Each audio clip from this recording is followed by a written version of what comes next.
हमने सोचा था कि हम सिर्फ 1 घंटा बैठेंगे, बट 3 घंटे कैसे निकल गए पता ही नहीं लगा। इट वाज रियली एक्सेलेंट, बहुत ही बढ़िया, बिल्कुल निशब्द, वेरी प्रोफेशनली डन। बहुत बहुत अच्छा अरेंजमेंट है, खाने का भी हर तरह का अरेंजमेंट बहुत बढ़िया है। महसूस कर रहा हूँ कि इतने दिन क्यों मिस कर दी। मतलब हम लोग को लग रहा था जैसे कि हमारे पूरे एक वो रोम रोम खड़ा हो गया हो। It was really soul touching. Chandrachud Shiv Shankar Parvati Ramana निनगे नमो नमः जय ना नमो नमः। हम लोग कथा सुन रहे थे, आंखों में पानी आ गए, और जो भी कलाकार थे, कलाकार बंधु थे, उन लोग इतना अच्छा, क्योंकि मैं संगीत से हूँ तो मुझे उधर भी ध्यान कहीं ना कहीं खींचे चले जा रहा था। तो जो वो नाल बजा रहे थे, तबला बजा रहे थे, गा रहे थे, वो सभी श्री राममय हो गए थे। तो ये प्रभु श्री राम की कृपा है। तो यहाँ आना बहुत ही सुखद, बहुत ही आनंददायक, बहुत सुकून, और एक अलग दुनिया की तरफ हम चले गए। शंकर पार्वती रमणा निनगे नमो नमः निरना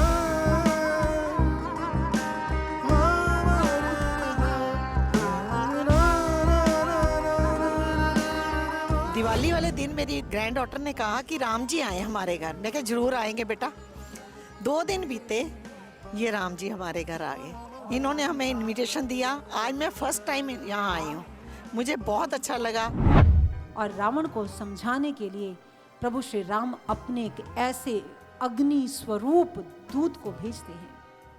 अपने दूत को बुलाया और कहा, जाओ लंका के बीचों बीच, सभा के बीचों बीच जाकर डट जाओ।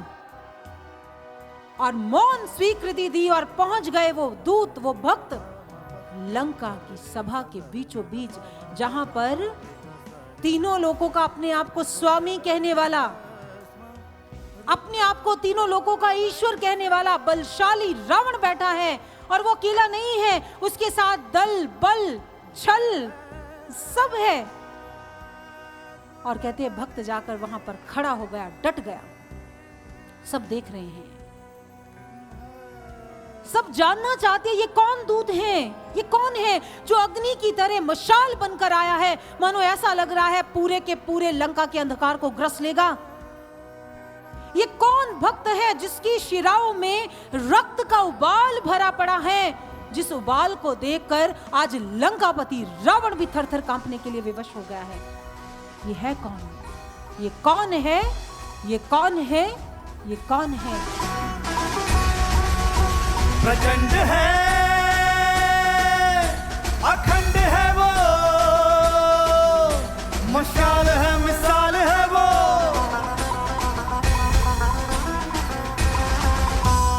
रक्त का उबाल है वो, है खड़ग वो, ढाल है वो।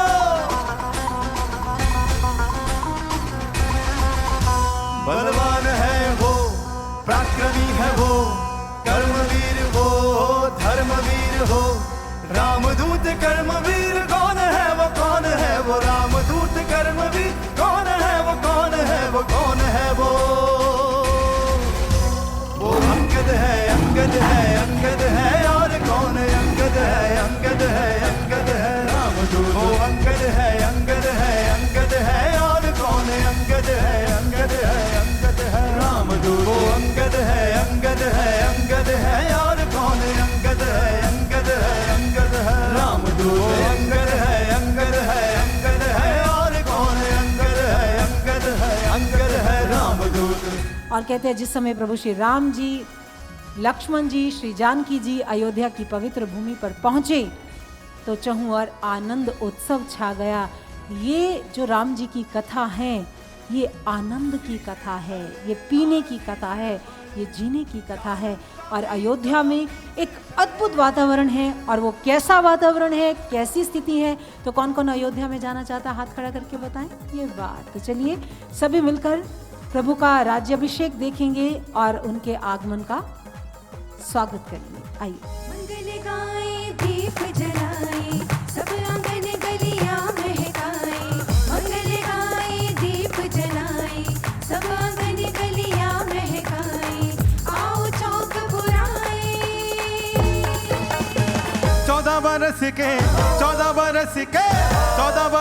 के बाद सिया संग राम अवध में आए 14 बरस के बाद सिया संग राम अवध में आए।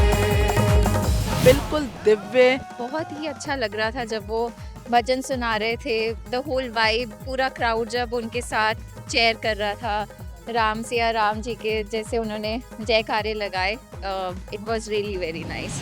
याद ऊपर एक बारी और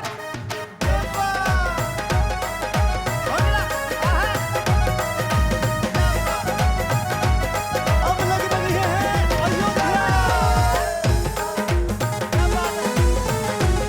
बहुत सुंदर।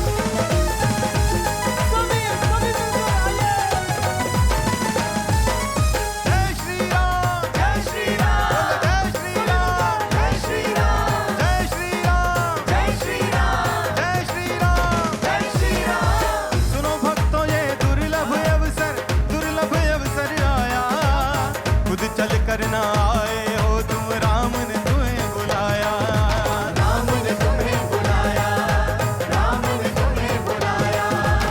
सुनो भक्तों ये दुर्लभ अवसर आया, खुद चल कर ना आए हो, श्री राम ने तुम्हें बुलाया, राम ने तुम्हें बुलाया, श्री राम ने तुम्हें बुलाया।